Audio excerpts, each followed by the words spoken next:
तो आज के हमारे एपिसोड की स्टार्टिंग बिल्कुल वहीं से होती है जहां से हमारा पिछला एपिसोड खत्म हुआ था। सोसो मी से कहती है कि क्या आपको नहीं लगता है कि बॉस किसी वजह से आप पे रूड नहीं होते हैं और ना ही आपके ऊपर गुस्सा करते हैं। ये सुन के मी काफी ज्यादा शर्मा जाती है और वो सोसो चिल्लाते हुए कहती है कि आखिरकार तुम्हें क्या बकवास कर रही हो, ऐसा कुछ भी नहीं है। ये सुन के सोसो हंसते हुए कहती है लेकिन सिचुएशन को देख के तो बिल्कुल ऐसा ही लगता है, क्योंकि बॉस के लिए आपने कभी भी कुछ भी स्पेशल नहीं किया, उसके बावजूद आपको बॉस काफी ज्यादा स्पेशल ट्रीटमेंट देते हैं। क्या आपको याद है जब हम उस बड़े से माउंटेन के ऊपर ट्रेनिंग कर रहे थे और हमें काफी भारी भारी लकड़े माउंटेन के ऊपर लेके जाने थे और उस समय सभी लोग काफी ज्यादा थक गए थे और सभी लोग काफी बुरी तरह से थकने के बाद हार मान रहे थे। ये देख के बॉस ने सभी को काफी ज्यादा सुनाया था, लेकिन आपके साथ तो बिल्कुल उल्टा ही हुआ था, क्योंकि बॉस कहीं से आपके पास आए थे और आपको बिल्कुल अलग ही ट्रीटमेंट दिए थे सभी लोगों से। बॉस ने आपसे कहा था कि आपको स्ट्रॉन्ग रहने की जरूरत है, आप काफी ज्यादा स्ट्रॉन्ग लड़की है जिसकी वजह से आपको बिल्कुल भी हार नहीं माननी चाहिए और आपको ऐसी कोशिश करते रहनी चाहिए। और इन्हीं सभी चीजों को देखने के बाद मुझे लगता है कि बॉस आपको पसंद करने लगे हैं। मुझे तो लगता है कि आप काफी ज्यादा सुंदर है तो इसकी वजह से बॉस आपको पसंद करने लगे हैं। बॉस भी आपकी सुंदरता से बच नहीं पाए। ये सब सुनने के बाद तो वहाँ पे मी को काफी ज्यादा शर्म आ रही होती है। वो सोसो से कहती है कि बस बस करो, अब कहना ये सब बंद करो। और मैं ये बात तुम्हें पहले बता दूं कि मैं बिल्कुल भी नहीं चाहती कि तुम ऐसी बातें किसी और के सामने या कहीं और जाके करो, क्योंकि इन सभी चीजों की वजह से बेवजह र्यूमर्स फैल सकते हैं। तो मैं ऐसा बिल्कुल भी नहीं चाहती हूँ। ये सुन के सोसो कहती है कि ठीक है यूनी, मैं ऐसा बिल्कुल भी नहीं करूंगी। फिर आगे मैं अपने मन के अंदर सोचती है कि हाँ, सोसो की बात पूरी तरह से गलत भी नहीं है। मास्टर का जो रवैया है वो मेरी तरफ दूसरों के मुकाबले काफी ज्यादा पोलाइट है, लेकिन मास्टर के बिहेवियर और एक्शन को देख के ऐसा बिल्कुल भी नहीं लगता है कि मास्टर मुझे पसंद करते हैं। ये बात कुछ और ही है। जहाँ तक मैंने नोटिस किया है, मास्टर की आंखों में मेरे लिए माफी की भावना है, जैसे कि मास्टर किसी चीज की वजह से मुझसे माफी मांगना चाहते हैं। लेकिन ऐसी क्या चीज है जिसकी वजह से मास्टर मुझसे माफी मांगना चाहते हैं? मैं तो आज से पहले मास्टर से कभी मिली भी नहीं थी, मैं तो कुछ समय पहले ही मास्टर से मिली हूँ। ये चीज मुझे काफी ज्यादा क्यूरियस करती है। फिर हमें दूसरी तरफ का सीन दिखाया जाता है जहाँ पे टीआईजी को कोई आके कहता है इतने लंबे समय तक वेट करवाने के लिए हम माफी चाहते हैं, लेकिन अभी जस्ट डॉक्टर ने अपने चेकअप को खत्म किया है, तो अब आप अंदर जाके डॉक्टर से मिल सकते हैं। ये सुनकर टीआईजी और सभी लोग जैसे अंदर एंटर करते हैं तो वो सभी लोग देखते हैं कि वहाँ पे डॉक्टर एक पेशेंट का चेकअप करने के बाद उससे उसका हालचाल पूछ रहे होते हैं और वहीं पे वो पेशेंट डॉक्टर का काफी ज्यादा शुक्रिया कह रहा होता है। वो डॉक्टर से कह रहा होता है कि डॉक्टर, मुझे पता नहीं कि मैं आपके इस काइंडनेस को कैसे रीपे करूंगा, लेकिन आपका बहुत बहुत शुक्रिया मेरा इलाज करने के लिए। लेकिन तभी टीआईजी पीछे से डॉक्टर का आवाज लगाता है। ये सुन के डॉक्टर पीछे मुड़ते हुए कहता है कि हाँ बोलो, आखिरकार तुम लोगों में से पेशेंट कौन है और किसको मेरी जरूरत है। यही कहकर डॉक्टर पीछे मुड़ता है तो वो देखता है कि वो सभी लोग पूरी तरह से ठीक है। तो ये देखकर डॉक्टर थोड़ा सा सीरियस हो जाता है और उसके बाद उन लोगों से कहता है, मुझे तुम सभी लोगों में से कोई भी पेशेंट नहीं दिखाई दे रहा है, तो आखिरकार तुम सभी लोग यहाँ पे क्या करने के लिए आए हो।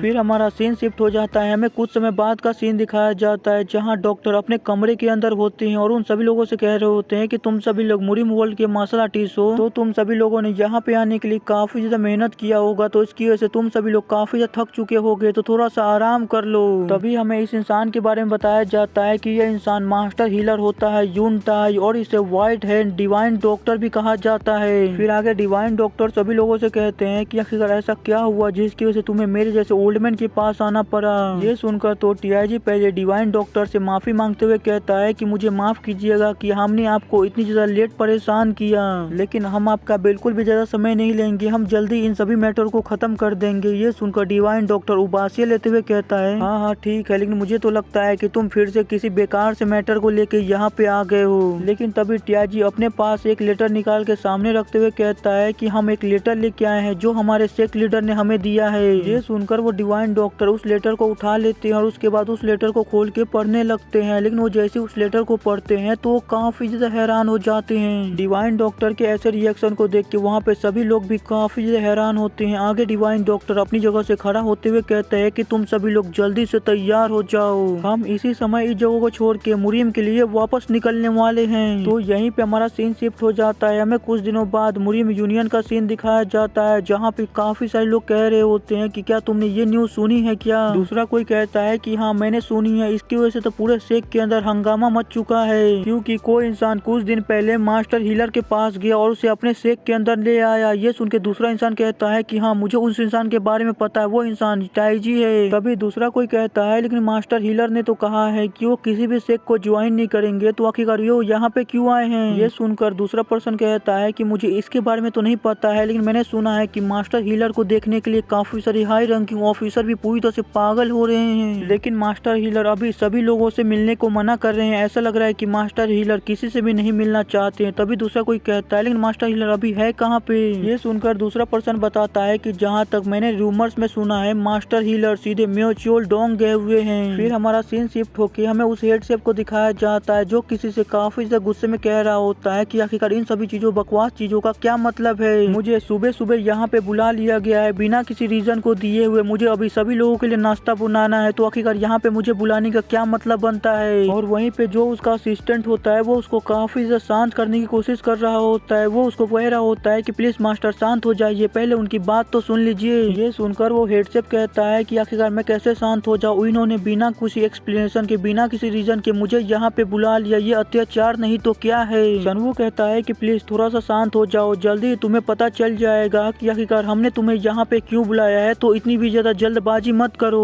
ये सुनकर तो उस हेड शेफ को काफी ज्यादा गुस्सा आता है, लेकिन न चाहते हुए भी उस हेड शेफ को वहाँ पे शांत रहना पड़ता है और इंतजार करना पड़ता है। लेकिन तभी कुछ ही देर में कोई पीछे से चिल्लाते हुए आता है कि सच में आज कुछ ज्यादा ही बदतमीजी हो गई। तभी हमें दिखाया जाता है ये कोई और नहीं बल्कि इंटरनल इन्वेस्टिगेशन हॉल का लीडर होता है, जो सच में अभी काफी ज्यादा गुस्से में होता है। वो सनवू के ऊपर चिल्लाते हुए कहता है कि आखिरकार तुमने मुझे समझ क्या रखा है, तुम्हें क्या लगता है तुम जब चाहो मुझे बुला सकते हो और जब चाहो मुझे भेज सकते हो। ये सुनकर सनवू कहता है कि तुम्हें इतना ज्यादा गुस्सा करने की जरूरत नहीं है, तुम अभी अभी तो यहाँ पे आए हो, बस थोड़े से शांत हो जाओ। ये सुन के इंटरनल इन्वेस्टिगेशन हॉल का लीडर कहता है, आखिरकार मैं शांत कैसे हो जाऊँ, तुमने अचानक से मुझे यहाँ पे बुला लिया बिना कोई रीजन बताए, आखिरकार यहाँ पे चल क्या रहा है। तुम ऐसे ही कभी भी रेकलेसली ऐड कर रहे हो और कुछ भी कर रहे हो, तो आखिरकार तुम्हारे सबऑर्डिनेट्स क्या कर रहे हो, उन्हें तो कम से कम तुम्हें रोकना चाहिए। ये कहकर इंटरनल इन्वेस्टिगेशन हॉल का लीडर जैसे त्याजी और सभी लोगों की तरफ देखता है तो वो काफी हैरान हो जाता है। वो हैरान होते हुए कहता है, आखिरकार इन सभी लोगों के साथ अचानक से क्या हो गया, इन सभी लोगों में से कोई भी यहाँ पे कुछ भी नहीं कह रहे, और साथ ही साथ उन सभी लोगों के रिएक्शन को देखो, उन सभी लोगों के चेहरे पे एक रिएक्शन तक नहीं है, और उन सभी लोगों की आंखें काफी ज्यादा कोल्ड नजर आ रही है। उन सभी लोगों की आंखें देख के तो मुझे काफी ज्यादा घबराहट हो रही है। लेकिन अचानक से ऐसा क्या हुआ जिसकी वजह से उन सभी लोगों की आंखें इतनी ज्यादा खतरनाक हो गई। उन सभी लोगों को देख के ऐसा लग रहा है कि उन सभी लोगों की पावर काफी ज्यादा बढ़ चुकी है पहले से।